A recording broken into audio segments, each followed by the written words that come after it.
Nous savons que le Fils de Dieu est venu, et qu'il nous a donné l'intelligence afin que nous connaissions le véritable. Nous sommes dans le véritable, dans son Fils Jésus-Christ. Celui-ci est le Dieu véritable et la vie éternelle.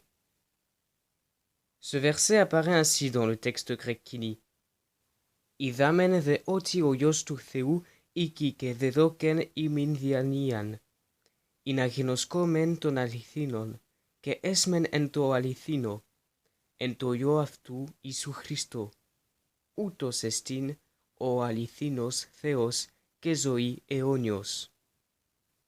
Dans la phrase « Celui-ci est le Dieu véritable et la vie éternelle », le terme grec traduit par « celui-ci » est « outos ». Parce que l'antécédent le plus proche de outos est Iesous Christo, de nombreux défenseurs de la Trinité affirment qu'en 1 Jean chapitre 5 verset 20, le terme outos s'applique à Jésus-Christ, et que donc Jésus est le Dieu véritable. Cependant, la Bible ne qualifie jamais Jésus de Dieu véritable ou de seul vrai Dieu. Jésus lui-même ne s'est jamais présenté tel quel.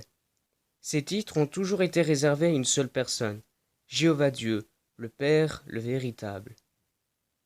D'ailleurs, dans ce même verset, Jésus nous est présenté comme le Fils de Dieu, ce qui empêche toute possibilité d'assimiler Jésus à Jéhovah, son Dieu et Père.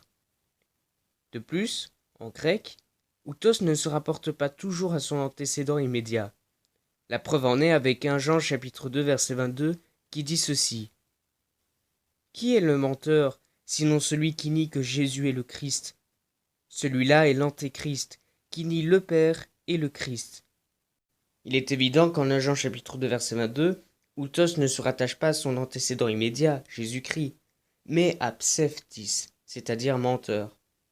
De même, en 1 Jean chapitre 5 verset 20, outos ne se rapporte pas à Jésus-Christ, mais à Jéhovah, le Dieu véritable, celui qui nous a fait don de la vie éternelle par l'intermédiaire de Christ Jésus, notre Seigneur.